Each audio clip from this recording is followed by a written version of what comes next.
don't block the path of inquiry. Don't lay down rules that make it impossible for people to ask important questions. Welcome to the Thought Stretchers podcast, where we hope to stretch your thinking about important issues in education through rich inquiry. My name is Drew Perkins, and I'm your host for these conversations for complexity and nuance.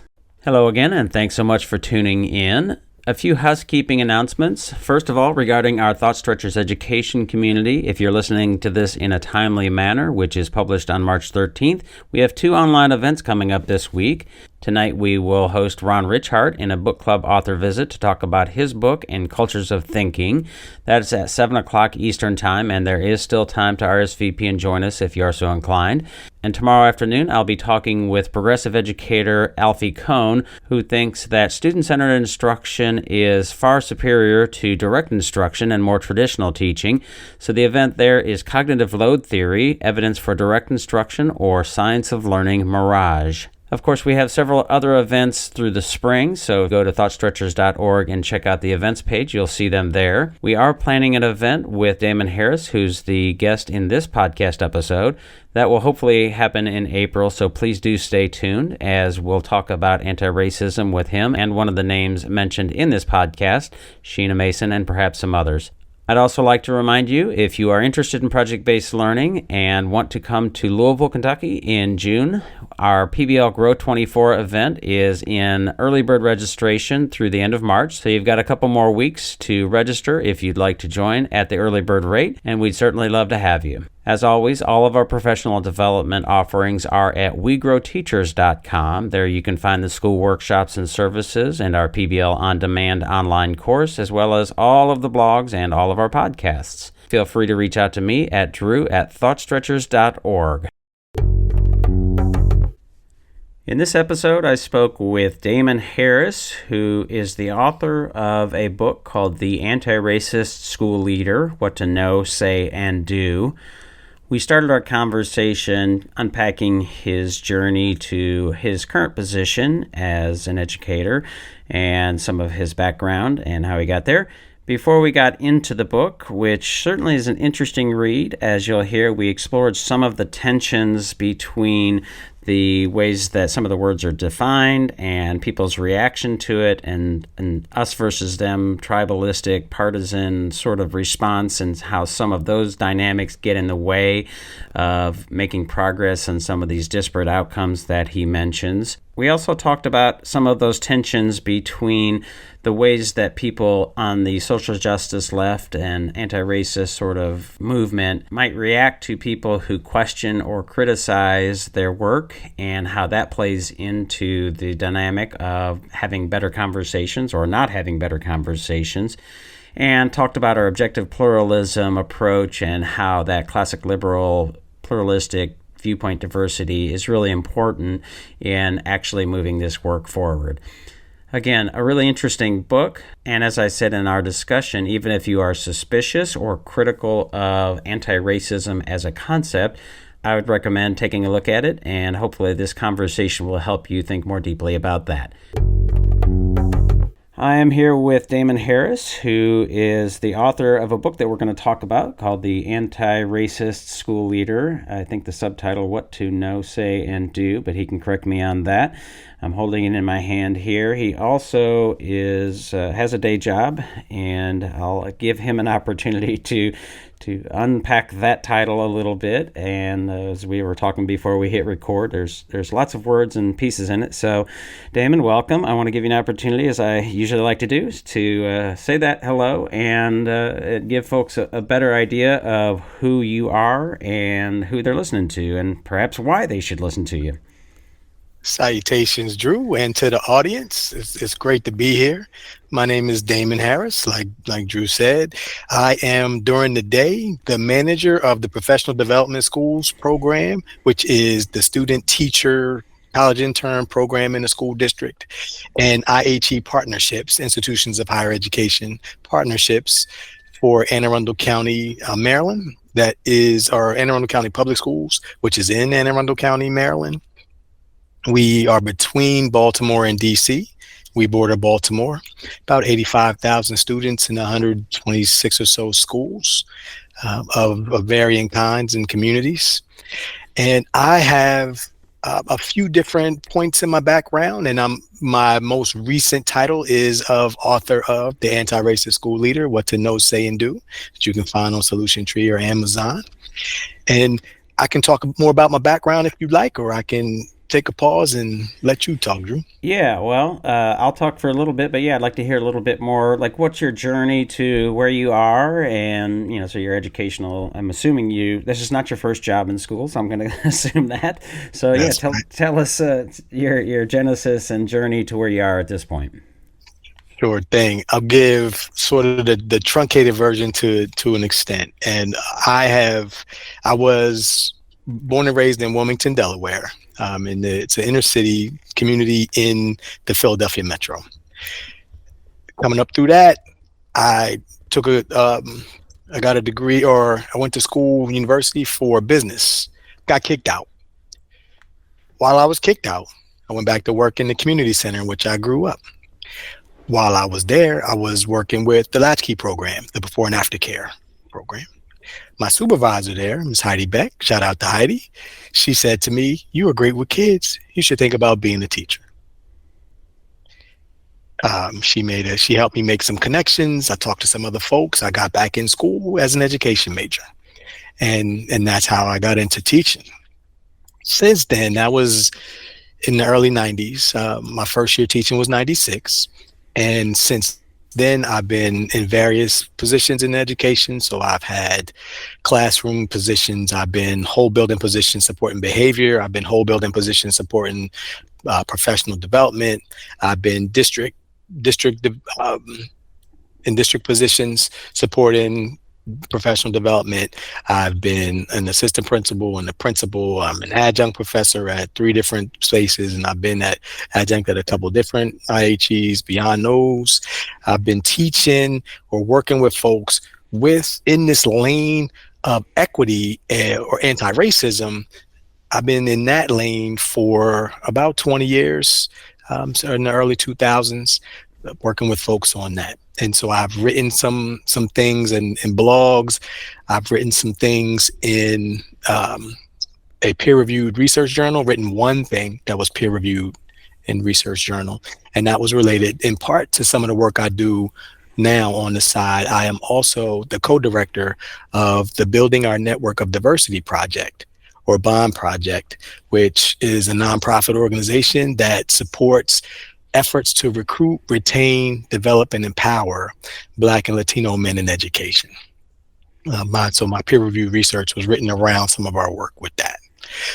So I've been around talking about teacher retention, anti-racism research methods for a decade plus now, close to 20 years in some respects.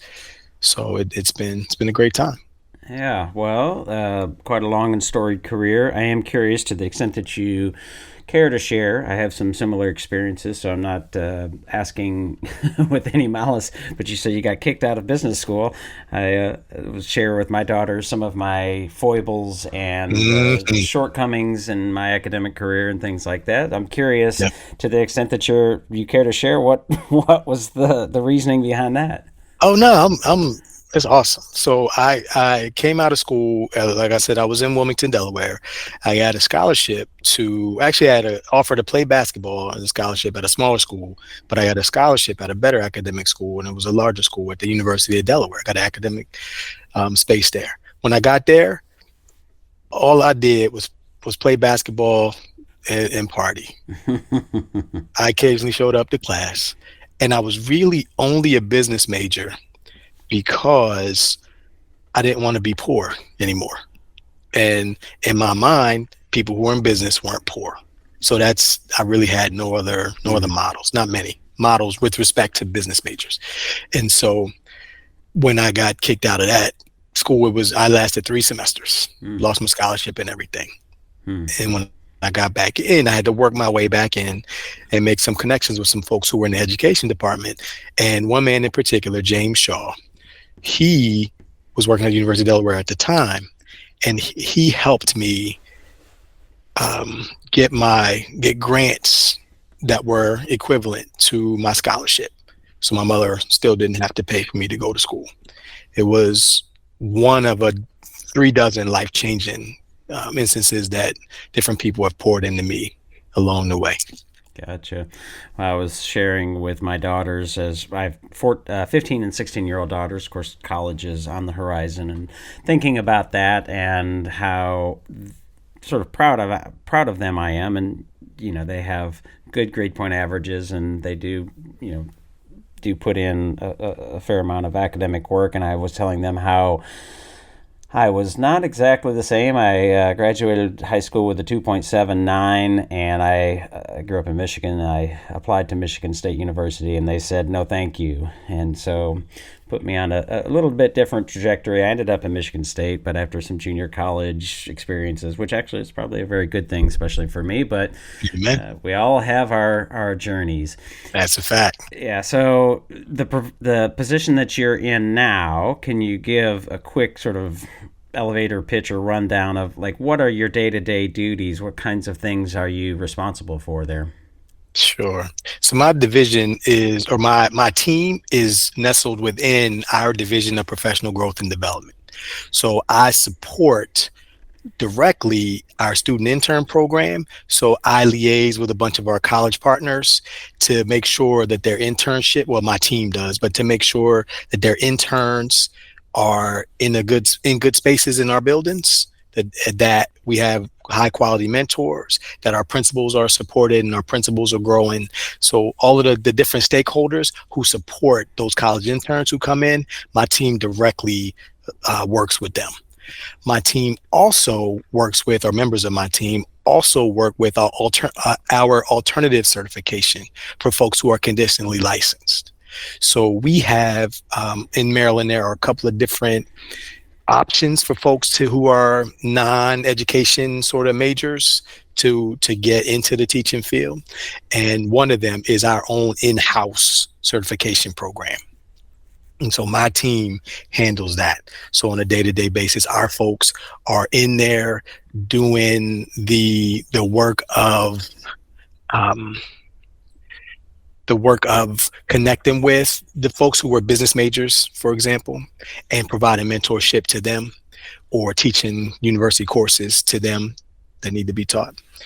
I work with our university partners to help us create different programs for our employees. So let's say we have teachers who want to be principals, right? So they have to go to admin track, or folks who say, I have some trouble with tuition reimbursement. Can you help me think through how that works here in our school system? Or someone comes to me and says, Damon, I look on our website and we don't have any partnerships with folks who have a social justice bent. Fix that, right? Go find us some folks who do that type of work. And along the way, I'm a member of a bunch of different committees across the school district that do things like curriculum audits or teacher retention work, task force, or that, all of those types of things as well. And your district is pretty large, right? Yeah, in Maryland, which is different than a lot of other places, our school districts are based on the county. So I know it's like that in Florida, for example.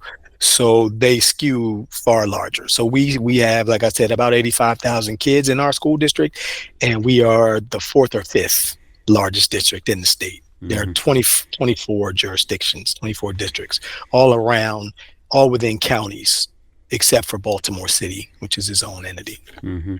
Well, this is a bit off the topic of your book, but I'm curious, just because I have you here, the idea of teacher recruitment and retainment. What are you seeing? Because I'm certainly seeing, and I think folks are well aware of the challenges of that for schools and districts around the country. Yeah, I think we're seeing what everyone else in this audience right now is seeing. There is an increasing number. I heard our vice president of our state Department of Education, or State Board of Education, say at a recent event, 7 years ago, we had 500 conditionally licensed teachers in Maryland. And now we have over 5,000. Our school district used to hire 5-10% maybe of the workforce, and those are often the career technical education type of crowd. Mm-hmm. as teachers, and now we're closing in on 50% of our new hires being conditionally licensed folks. So our university partners are saying that they have declining enrollment in their education programs, and they're working to innovate around that. Our State Department of Education is doing the same, is trying to innovate around that. For instance, now our state going into this 25 school year, our state is going to pay for students to be interns. So at schools that have high eligibility for Pell Grants, so they can get a stipend for $20,000 stipend throughout the course of their internship year, which helps a lot of our folks.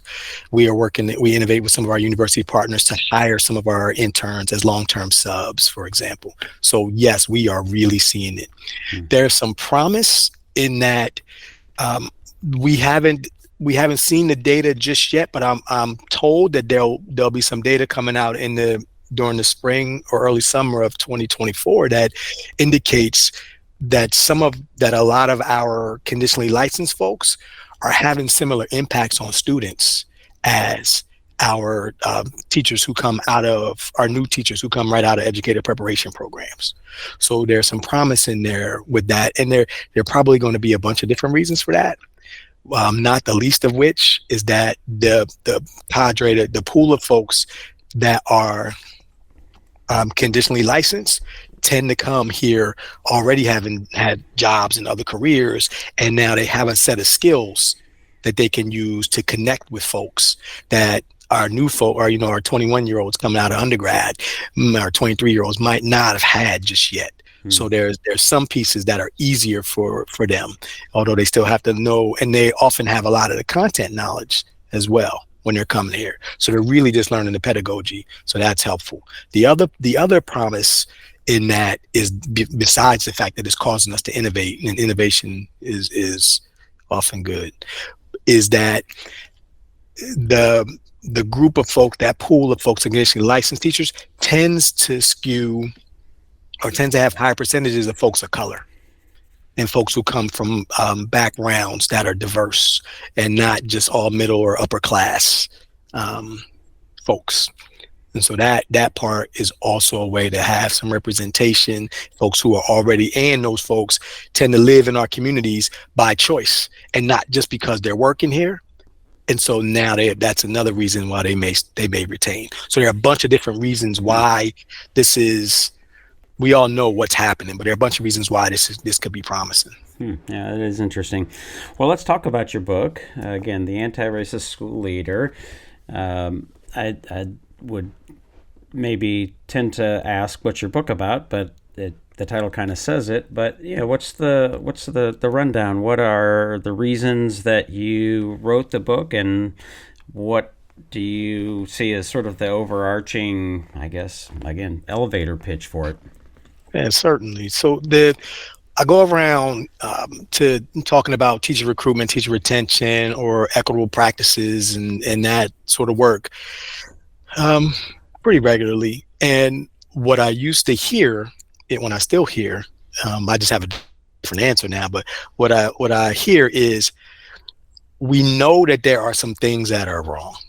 We know that there are some obstacles in our way, in our students' ways, in our caregivers' ways, but we're not quite sure what to do. Right? Like where do I go? How do I orient my school district in this way? How do I orient my school in this way? If I'm a parent, how do I help nudge my school, my principal, my teacher, my child teacher in the ways that points them towards trying to recognize some of these practices and policies that we have in place that lead to some of these inequities, right, and disparate outcomes for kids. What can we do? What can I do? And that's what this book is. So this is not the book that says that is convincing you that there is racism. This is not that book. I'm happy to have those conversations. The book is for folks who already know that there is something wrong and want to help other people see it. And so there is a chapter on embracing and encouraging dissent, right? Like a resistance to the work, because that's great in all leadership. So there's absolutely work on that. But I am preaching to the choir to an extent that says we know we got to do something. So I am not convincing you in this book that we have to do something, but this book can help you convince others that we have to do something. Last thing I'll say about that is the visual that I use often, that is, it may be hard to think through on the radio, or audio, but think about it like this, audience. If there is a multi-line graph, right? That's those graphs that show change over time. You hit the lines, and we got this graph at the title is Positive Outcomes for Students in School. And you can think about any positive outcome you like: GPA, graduation rates, etc. Now we got 4, 5, 6. Let's just go with 4 or 5. 5 lines. Let's go 4 lines that go across that line graph, all one higher than the next. So in a hierarchy, and it's traveling across that multi-line graph over years. And again, that title is Positive Outcomes for Students. These lines represent races or ethnic groups. I don't have to tell you which one of those lines represents which racial or ethnic group. You can figure it out even if the line doesn't have a label. And you know what it is. And now let's think about this in the reverse. Let's take off the positive student outcome title, and make it the negative student outcome title: dropout rates, office referrals, suspensions. Same 4 lines representing racial ethnic groups. You know which ones they are without those lines being labeled. And it's been like that for 100 years. And we've changed curricula, we've changed keywords and phrases like grit, or our instructional approaches. We're saying now science of reading has been something else before. Where you are in your school district, you've changed superintendents, you've changed strategic plans, community meetings, all those things. And yet what I call this stagnant demographic hierarchy remains. And my argument is that this is in part because we haven't reckoned with the racism and white supremacy and other exclusionary sort of viewpoints that we have, perspectives or postures that are in us. And that's a part of the work that we have to do. And last thing I'll say, I think I said last thing already, but last thing I'll say about that before I shut up is, I'll shut up. Nope, I'll be quiet there. I think that's enough. Okay. Well, I'm looking at the table of contents as a sort of visual guide to the thinking and what you're trying to communicate here. One of the things, and correct me if I'm wrong, so your characterization of what you just said there is that we have these disparate outcomes, certainly not arguable, and they are that we have tried a number of things over the years. I don't know if they, in your estimation, they've gotten better over the years. They've gone up, down, what that track might look like. I suppose it depends on which things you're measuring and trying to use as quantifiers, right?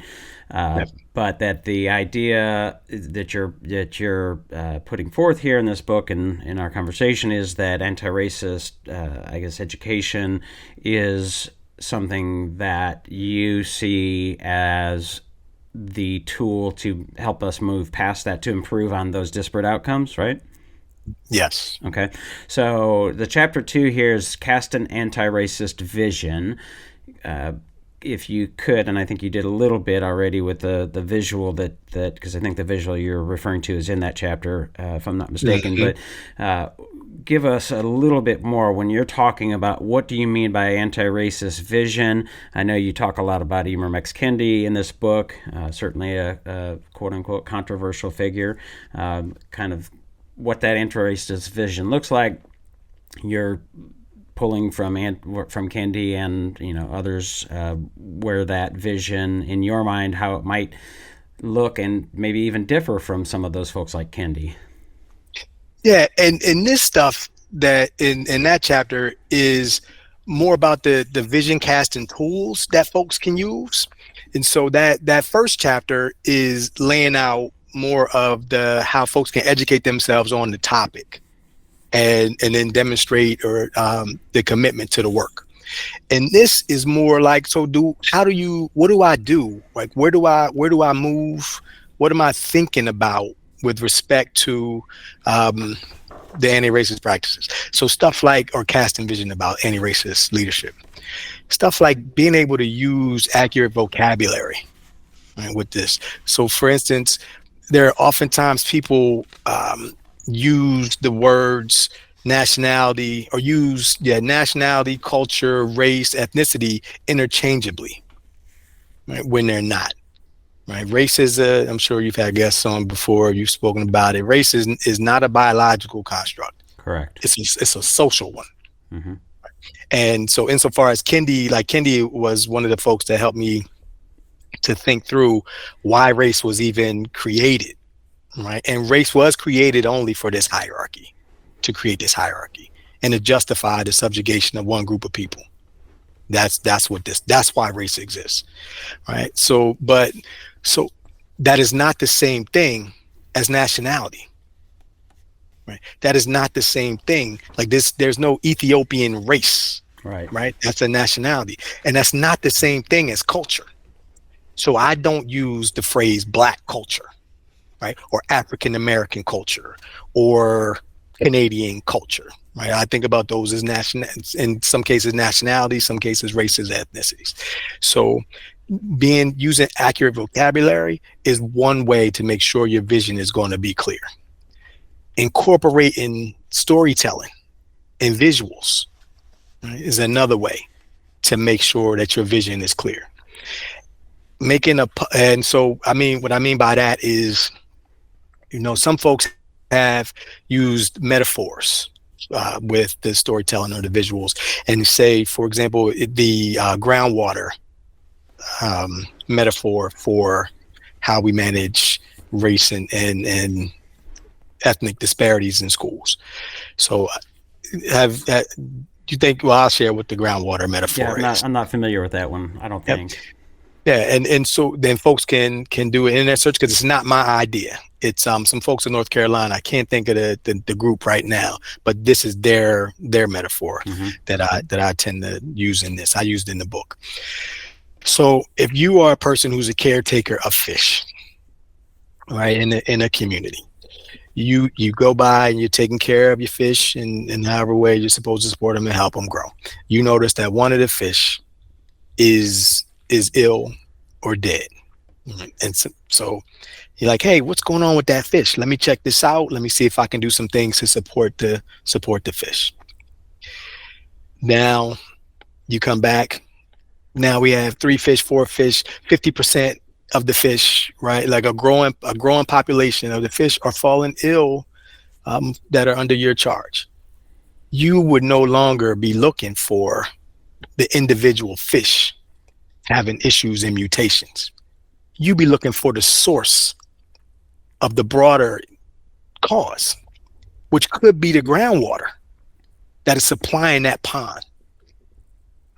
So when we are talking about some of this stuff, when we are looking at making schools better or improving school performance, are we looking at the single deficits in one kid or a group of families, or are we looking at the system in which these folks are embedded, right? Because systems do, what they're designed to do.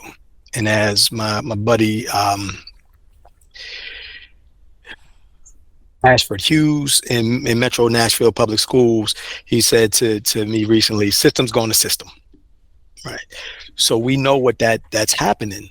And so are we looking at the system as having deficits that help recreate these demographic hierarchies, right? The system that's composed of our policies and practices. Or are we looking at only the deficits in our children and their families? And what a part of the vision casting that I have to my community is that I think it is more on the system than it is on our families. Now, there's a balance between public policy and personal responsibility, of course. But I think our viewpoint in the school buildings has been too much on the deficits of our kids and their caregivers. And so a part of that vision casting is making those types of statements once you've educated yourself a little bit on the topic, which is, and if you're like, where do I read? What can I listen to? What can I watch? There are lists of all those things in the first chapter of the book. One of the other pieces about that, making public declarations of intent, is once you put it out there that this is what we're doing, now you're giving license to the people in your community, all the stakeholders, to hold you accountable for that. And now you're more likely to do the work. And you're going to have some folks that are ready to jump on. Because you, as a leader, you may have a broad vision about what you want to do, but your folks under your charge, they can help shape it. And so you make these public declarations in part with that. And if you are looking for an example of that, I have a letter that I wrote to my community when I was a principal. This book, I should mention, was written when I was a principal in the elementary school. And so when I shared stuff, a lot of it is with the vignettes and anecdotes and background stories of our school community. This book, in a lot of ways, is written as a love letter to my old community. And so that there are talking points for different stakeholder groups about this work, including the folks in the district office. Because I had to tell my supervisor, hey, like, here's what I think is important. Here's what I plan to say. And this is a non-negotiable for me. I'm ready to get fired over this.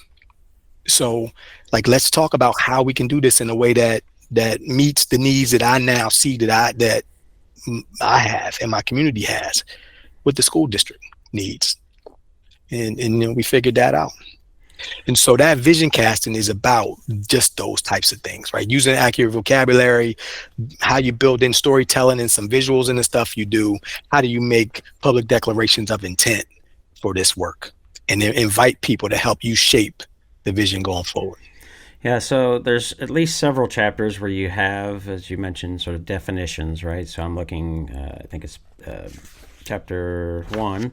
You've got, fear zone, growth zone, learning zone, race, racism, so on and so forth. One of the things that I think is maybe useful to talk about here is your definition, as you put it in here, of equity, because it's not necessarily consistent with some of the other definitions that I've seen in the sort of social justice space, and that becomes a sticking point, right? We've seen that where, like, equity versus equality, outcomes versus opportunity. And so if you could talk a little bit about that, but then also your definition of anti-racism, and you talk about, and certainly Candy talks about being non-racist, being racist, being anti-racist, and how you sort of see that spectrum, because that certainly also seems like a sticking point for folks. It's like this dichotomy, this binary of I'm either racist or anti-racist, and I guess in some ways if I'm non-racist, then I guess I'm racist, and the ways that plays out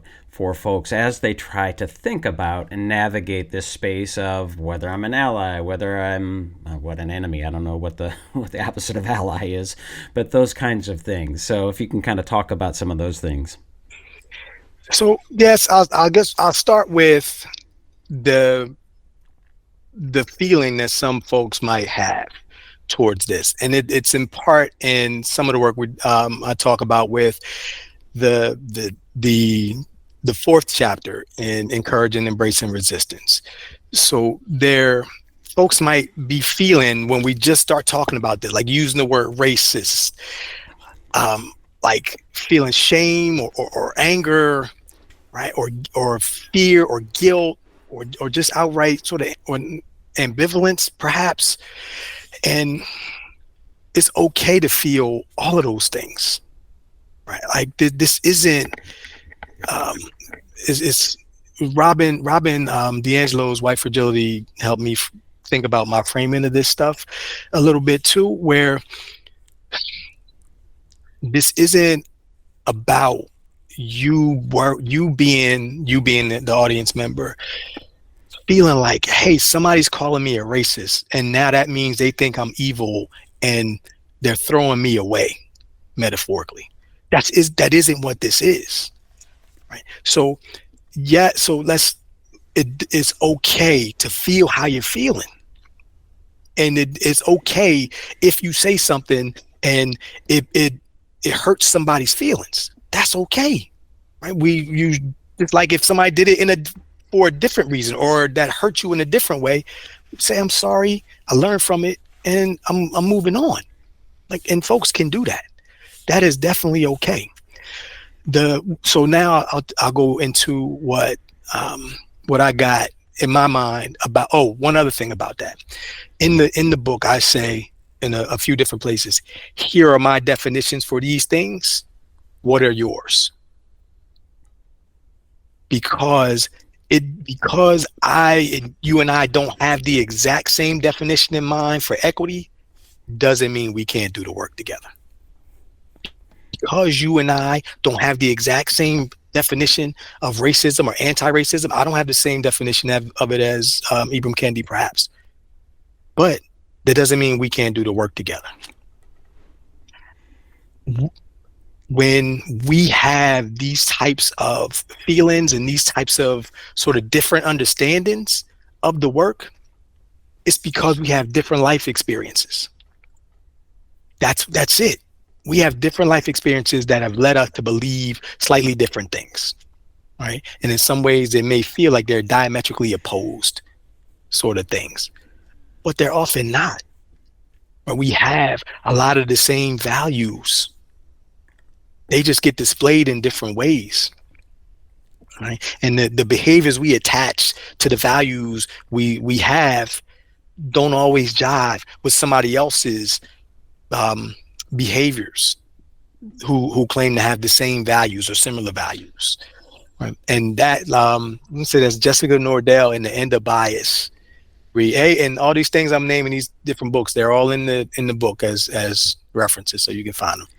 But Jessica Nordell, I think she talks about beliefs and values and behaviors or practices as sort of nested within concentric circles, and being those values might be the Goldilocks layer where we can get together on some things and so share, hey, we all have this value, so how is it being displayed in our collective work, right? And if we can come to some agreement about how we can shape our collective work in ways that reflect our collective value, for some of us, that may lead, once we begin to see the outcomes and be able to move through some of these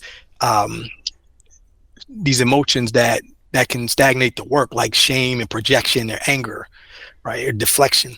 Maybe we can get to a point where those beliefs begin to change. We can see some of those outcomes are different. Yeah. So one of the things, and you're hitting on it, and it brings me to this, I guess, comment.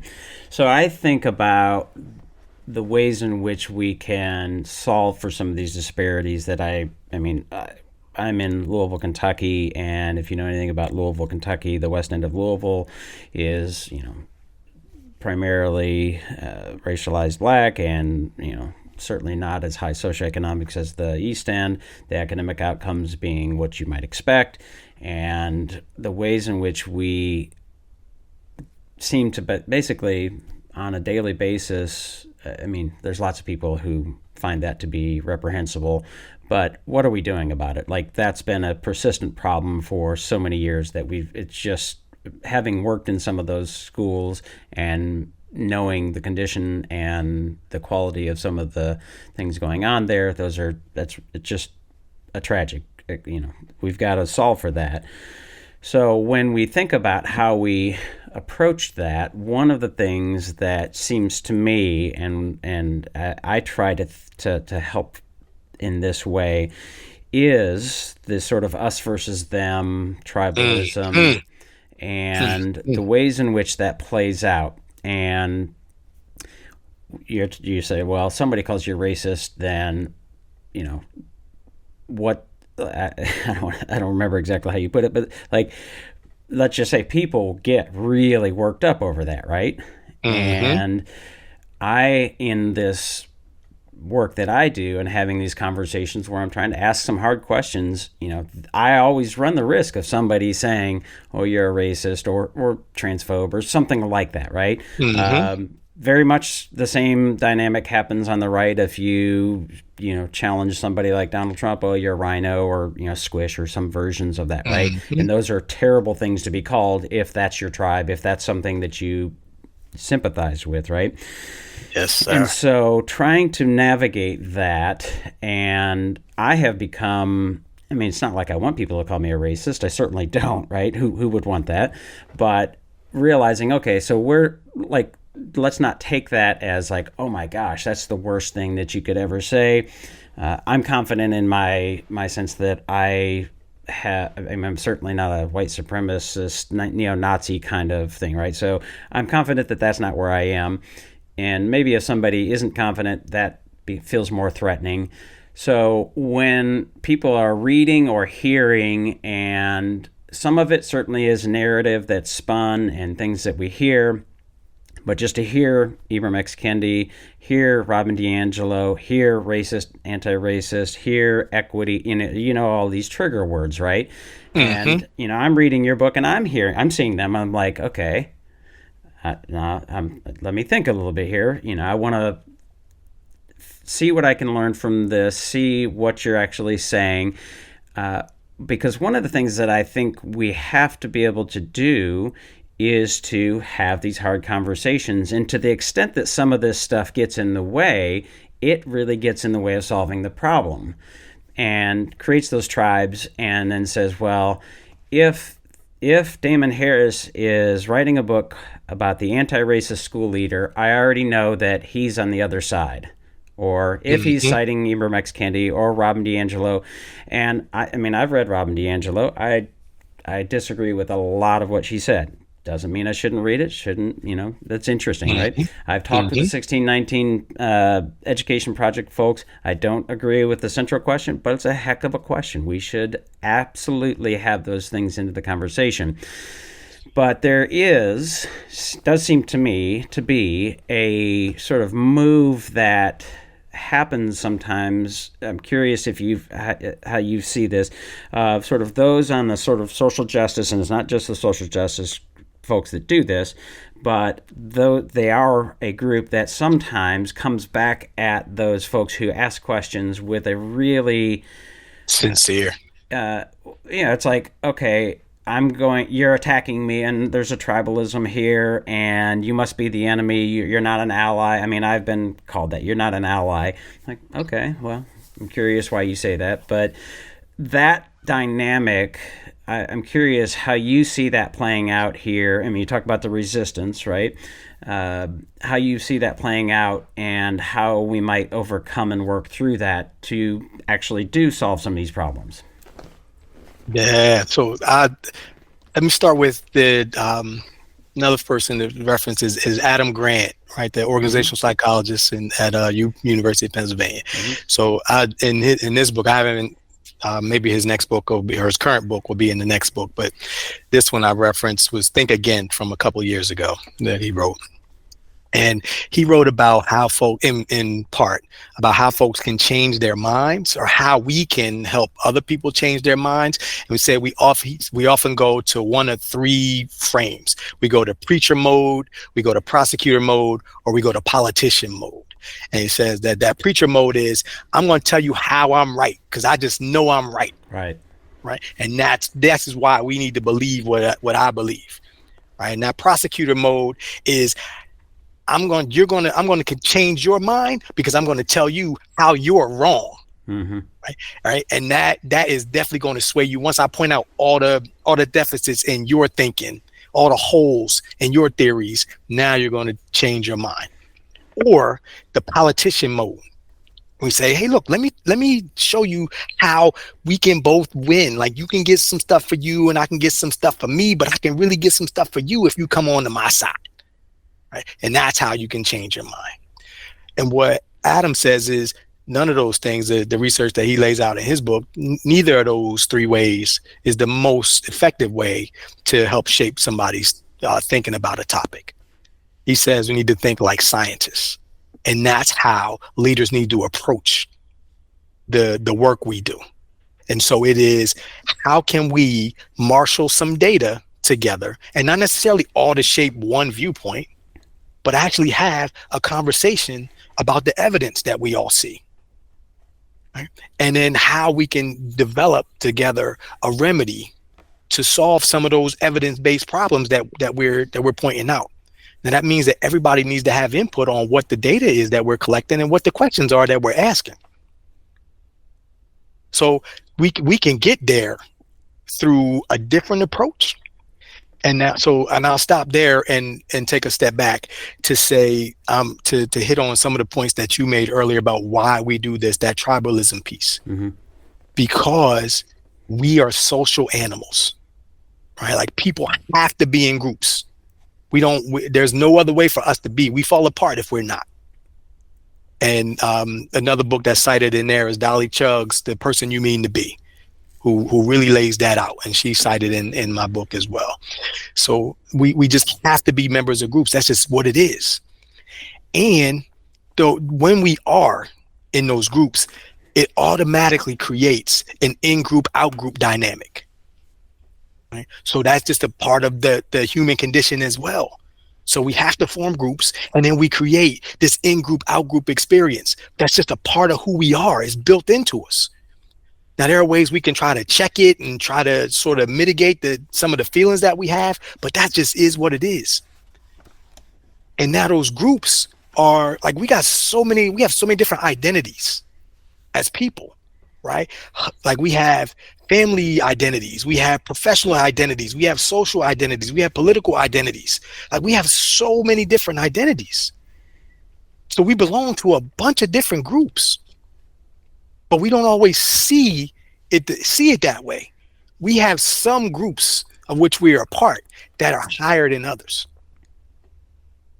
And the word that I use in my book, and it's not like a word I created, it's a word. It's homophily, right? HMOPHILY, homophily.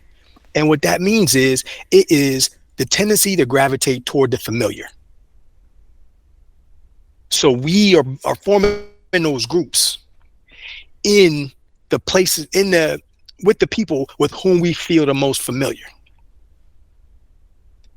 And I say that my reading has led me, in some anecdotal things in which I've been involved, that the identity that we've been socialized to hold most dear is race.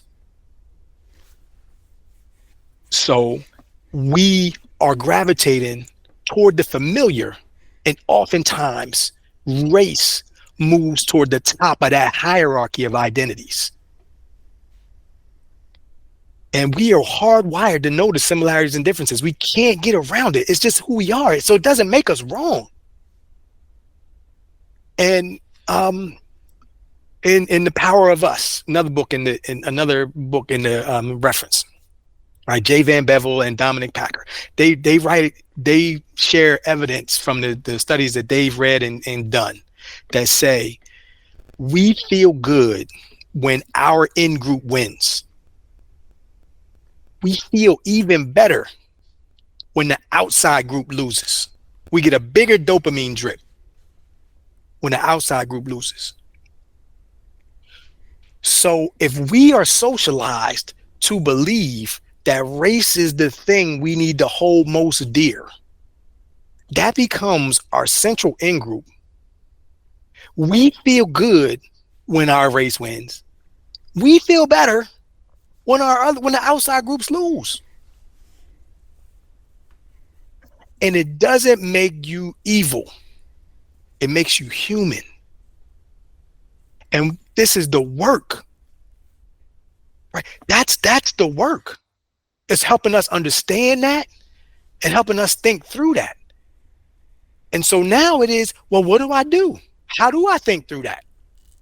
And there are tools in some cases that are presented in the book about that. And I think the ideas came from Jay and Dominic. Like, there are tools that you can have that says, what if that group that we hold most dear while we are in school, what if that identity about us being in this school community is ranked at number one? And that becomes our in group. And that's the group that we give the benefit of the doubt, that we go the extra mile for, that we want to see win over all others. How do we create tools? How do we use tools for identity leadership to do that? Right. And Jay and Dominic in their book lay out, like, hey, we can do things like use collective pronouns, right? And I'm not talking about like the pronouns for gender.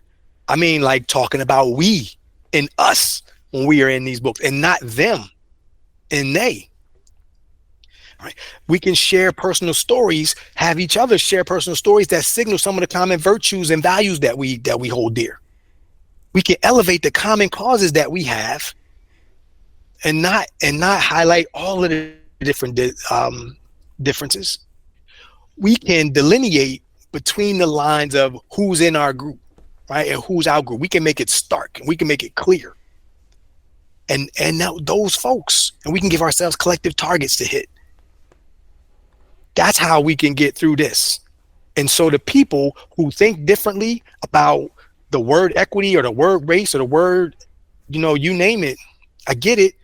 Those are members of my family, right? In our school building or in our educational community, they're our family. We are not writing off people in our family because they have different life experiences. We are working together so that our folks together, we can create some life experiences that we all share. That's the work. Understanding why and creating some spaces and some practices that move us through the how. So there's two things that brings up in my mind that I think are hopefully relevant here, at least relevant to me. So we definitely, and I personally really think that identitarianism is a downward spiral, right? And we all have multiple identities, as you mentioned. Race is not a scientific reality. It's not a biological thing. Actually, I'm a big fan of Sheena Mason's work. I don't know if you've seen her work. No. Theory of Racelessness. I will after this. Yes, really, really good. She gets lots of pushback from folks on social justice because it's like she's trying to eliminate race. Well, race, like I actually tweeted about it this morning. It's like, what would actually be the downstream effects if we taught in our K-12 science classes that race is not a real thing?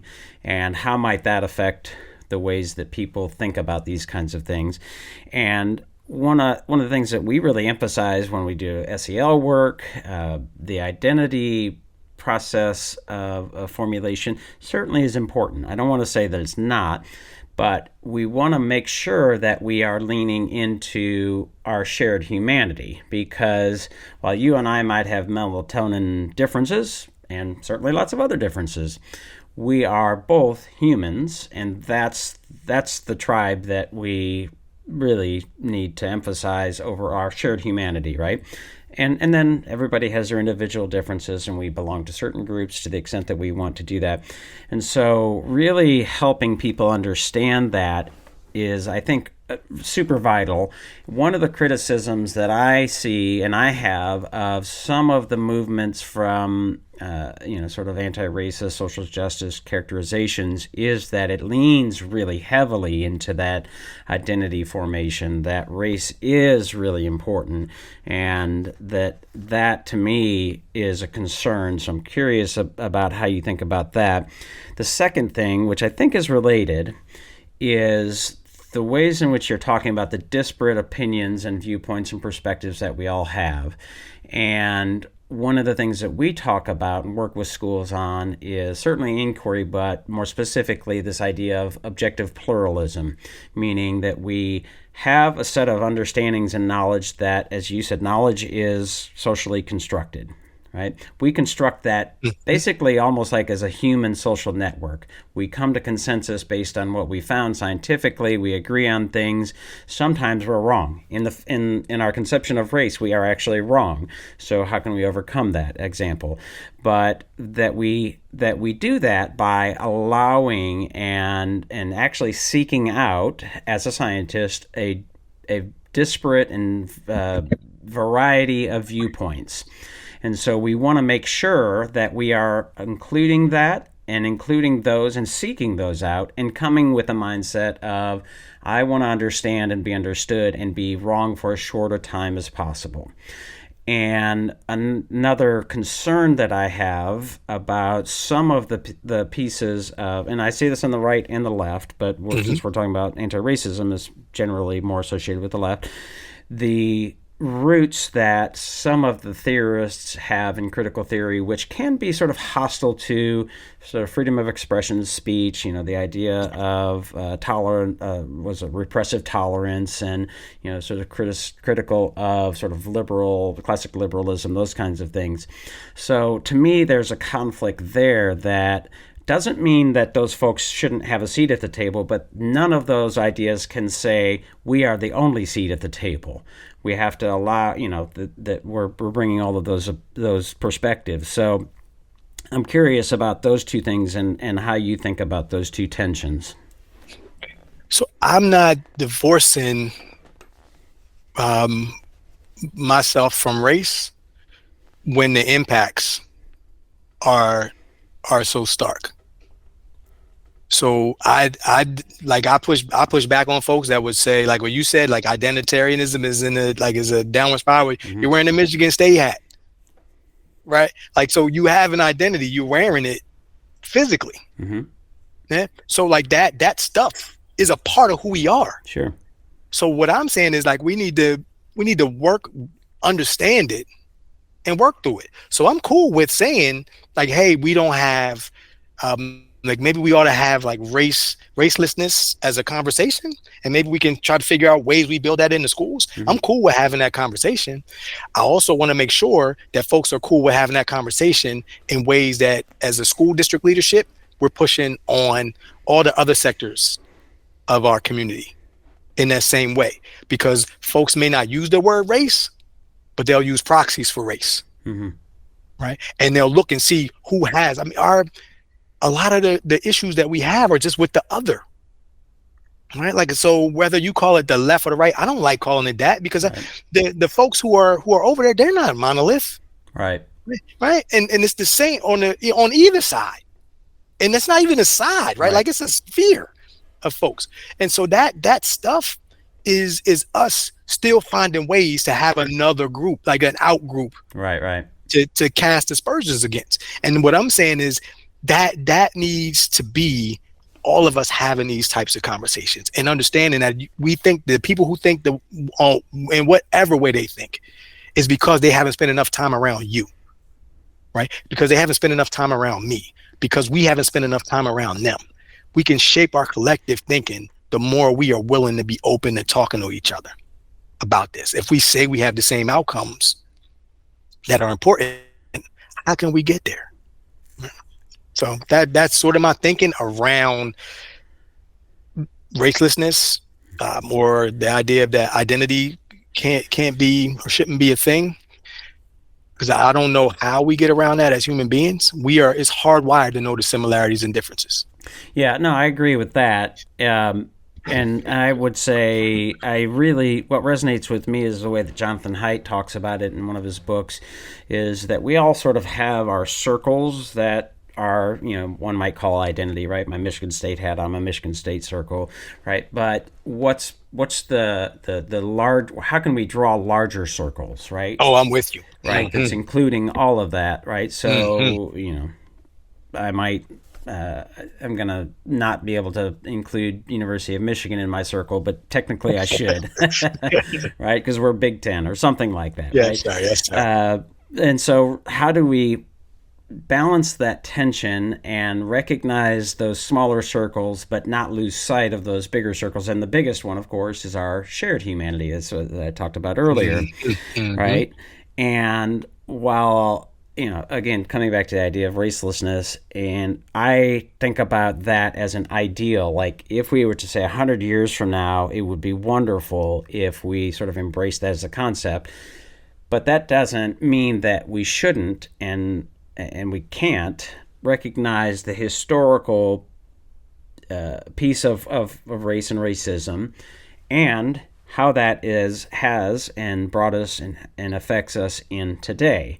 So making those distinctions, I think we have to be really clear about that. And of course, the us versus them vibe gets you, okay, you're talking about that. That means you must think that racism isn't real. I'm like, no, of course not, right? And of course, there might be some people that believe that, but I think that's a pretty small minority.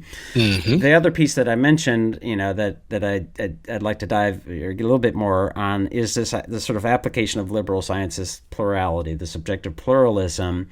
And I do think there's some tension there in terms of some of the folks that are foundational thinkers of critical theory, critical race theory, critical legal theory, all those kinds of things, which again, I think need to have a seat at the table, but they can't be the only seat at the table, just like nobody can be the only seat at the table.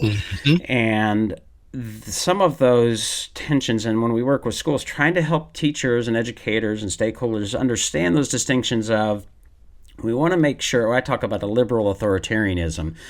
Anybody who says, I have the truth and I know the answers and I just have to convince you, like you have to agree with me, otherwise you are, insert racist, transphobe, rhino, blah, blah, blah, right?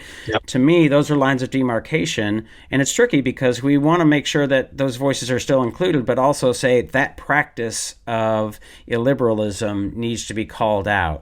So I just want to, I guess I'm curious of your thoughts on that tension between some of those foundational thinkers that I think, Kendi and D'Angelo and some of the folks that you mention in the book, they sort of pull from that, right? It's derivative of that. But it's not critical theory. Like, Kendi is not a critical race theorist. And so I'm curious how you think about those tensions. So I think that everyone's voice has value, full stop. And we can also, like I said, I don't need to say and if it's full stop. But anyway, I think everybody's voice has value.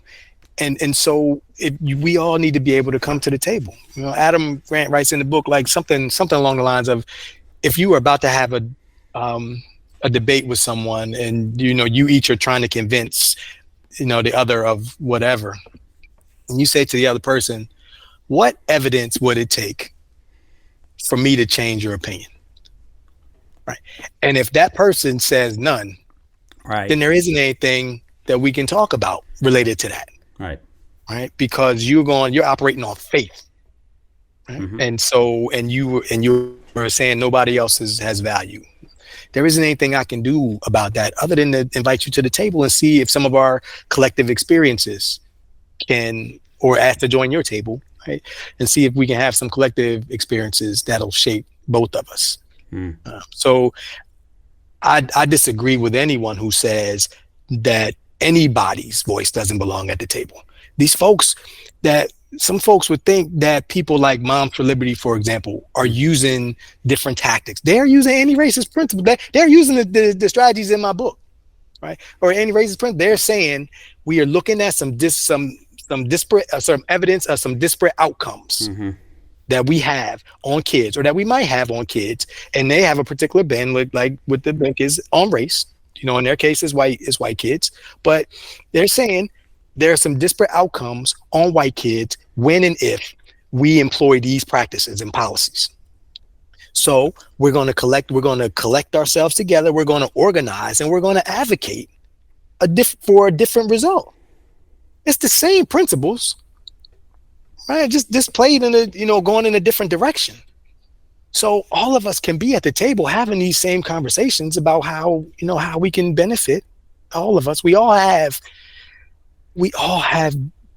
well, most people have great values. At least we espouse them anyway. Yeah. And Oh, yeah. go ahead. I'm sorry, I didn't mean to. Yeah. So we all have those, so that we can all talk about how we can do that. So I disagree with anybody who says we can't. Somebody doesn't belong, whoever it is. Yeah, and that's one of the things that sort of our project with we've launched a community, the Thought Stretchers Education Community, and part of that is to try to brook some of those tensions. The Moms for Liberty being an example. So I have lots of folks on the podcast, some of which I agree with more than others, and that's why I have them on the podcast. And I actually tried to get, I don't know if it's her real name, Tiffany Justice is her Twitter name or whatever, from Moms for Liberty, because I thought, what an interesting conversation that might be. And I actually tweeted at one point that something to this effect is like, because I think Moms for Liberty, some of the things and concerns that they've raised, I think I resonate a little bit with me. Like, oh, that's interesting. Maybe they have a point there, right? And I also think that I've seen some extreme behavior. So one of my assertions is, what if we actually listened to them and took their concerns more seriously? Would that sort of defenestrate the sort of more extreme versions of that? Because when people don't feel heard, and I think this is it's a very obvious dynamic in the sort of social justice space. People don't feel like they're being heard. Their concerns, their thoughts are being discounted. Their claims have been discounted, those kinds of things. What if we actually heard them and actually had that conversation? And those are just, I was slaughtered by people like, oh, you're a Nazi sympathizer. I'm like, okay, do you really think that? Like, what would the evidence, just because I want to talk with these people and hear their concerns? So I do think that's a real problem in how because I think that you and I have similar value, like we want to solve similar problems. We probably disagree on several of those things and how we might do that, but we obviously are having a conversation, but so many people are not able to have that conversation because of the dynamic of that us versus them tribalism, partisan kinds of thing. And so how do we brook that? Because I don't think until we brook that, we're able to actually make real progress, because you'll work in your silo, they'll work in their silo, and in some ways fight each other. And I don't have a question there. I'm just sort of soapboxing, but feel free to respond to that. I'm with you, and that's a part of the book piece, like the school district, the school leadership aspect of the book, is because school is a limited sort of space, a sphere, or the district is a limited sphere, so folks can say, yeah, I want to try to affect change at the school level, or I want to try to affect change at the classroom level, or at the school district level. There's a chart in the book that in chapter 4 that lays out a couple of, like, when people resist in this way, here's a way you might respond. Right?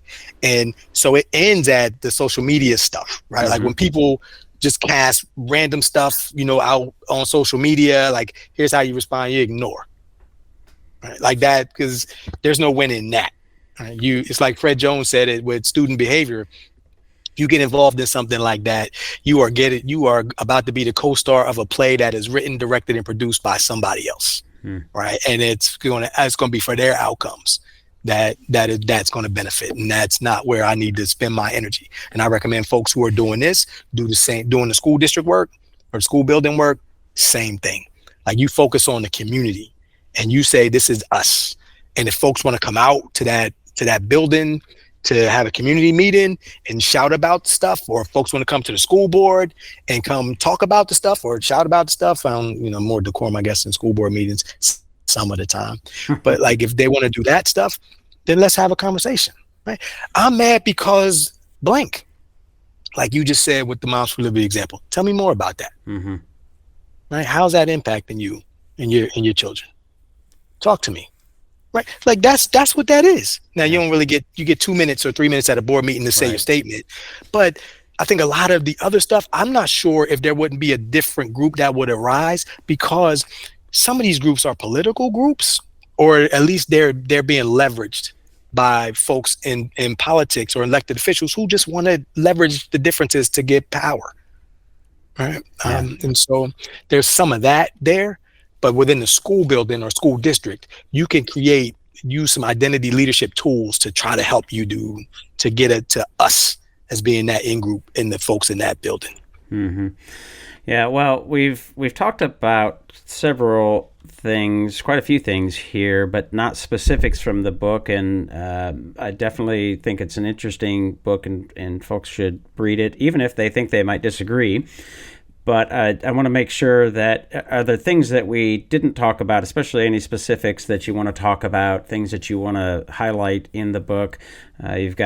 We talked about casting an anti-racist vision. Chapter 3 is planning professional learning experiences. Chapter 4, encourage and embrace resistance. You've mentioned that a few times. In Chapter 6, monitor your impact. So what else do you want people to know or hear or think about?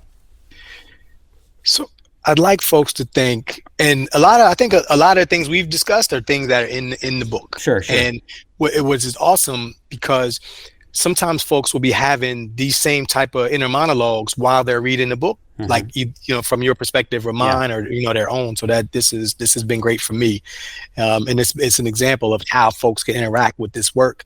And I recommend folks contact me, and if you're having if you want to talk about it or work through some stuff in your school or district, I'm around for that. One of the pieces I want to make sure we hit on is the evaluation of the impact that folks are having. And so I talk about in chapter 6 around making sure folks are collecting data intentionally, and that it needs to be a variety of data. And it's not just test scores or dropout rates, et cetera. And so we want to be able to also see how we're evaluating the supplemental supports and wraparound supports that we're providing to students and their families and other community members. How are we evaluating the way staff knowledge is growing and staff application is increasing of that knowledge, right? We need to think through how are we interpreting, reviewing the data. A lot of school districts, I think, have their own customized way of saying we're using this model for data interpretation, which is fine most of the time. But I really think that folks need to just make sure they're thinking about not just the hard data of test scores, but also the observational data as they see folks in there, the stakeholder voice data that's a part of this work, right? It's like Shane Saphir and Jamila Duggan and the street data stuff, right? Like the people closest to the work are the folks who need to have the greatest voice in what we're doing. And so making sure we're getting that stakeholder voice data as well. Other than that, I think we've been hitting on a lot of the things that folks will find throughout the book. All right, and again, the book is The Antiracist School Leader. It's on Solution Tree, and we'll put a link in the show notes. It's on Amazon as well. Where else should they find you or your work or those kinds of things? Gotcha. You can find me on LinkedIn my name is Daman, Daman. You can think of me as the man, right? Like, so I am. I think you've used that line a few times. Oh, have I? I just used it just yesterday. So yeah. I tell people it says so on my license, on my driver's license, on my birth certificate even. But the like Daman Harris. And so you can find me on LinkedIn. I'm most active there, but I'm also on X at Daman_Harris. You can find me on my website, and you get links to all that other stuff at DamanHarris.com. And I'm on Facebook less. I need to get on there more. My publisher is telling me I'm gonna work on it. Work in progress. And Instagram, I'm saying Daman Harris. Yeah, I think you and I don't know what your age is. You don't look to be my age, but your dating of things, maybe you're closer to me. Oh man, I'm closing on retirement. I'm 51. Yeah, okay, As, so I'm as we air 54, this. and I think we're in the same boat, like Instagram, and I was like, what is this? Like, it's just Yeah. pictures and videos, right? But anyways, well, Damon, I appreciate the conversation and the book. It's, again, certainly worth reading and give you some food for thought, if nothing else, even if you do disagree or are triggered by the word anti-racist and names like Ibram X. Kendi and things like that.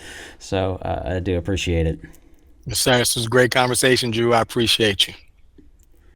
What we need to do is spend enough time together that we can start to translate our ideas into each other's language and include one another in this community of inquiry. And that is the work of love.